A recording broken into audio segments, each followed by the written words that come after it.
এখন তো দেখছি আপনাকে আমার আরও একটা বিষয়ে উপকার করতে হবে। সেটা কি? আমি ঠিক এখনই বলতে চাচ্ছি না, আরেকটু যাচাই বাছাই করে নেই তারপরে। ব্যাপারটা কি বলতো?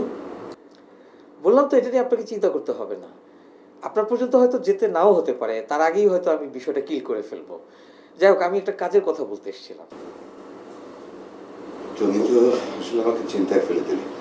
আচ্ছা বলো, কাজের কথাটা বলো। আপনি এটা নিয়ে মোটেও টেনশন করবেন না। আমি যেটা বলতে চাচ্ছি সেটা হচ্ছে, রায়হান চৌধুরীর ফার্ম থেকে খুব শীঘ্রই একটা বড় ধরনের টেন্ডার ড্রপ করা হচ্ছে, কিন্তু আমি চাই কাজটা আপনি পান।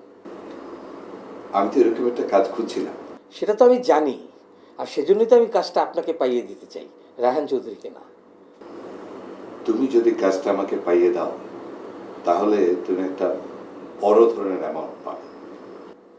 কাজ করলে অর্থ পাবো সেটাও আমি জানি, এবং এই কাজটা আমি আপনাকেই পাইয়ে দেবো। ওকে, ডু ইট। আপনি যখন অনুমতি দিলেন, আমি তাহলে কাজে নেমে পড়ি। এখন আসি।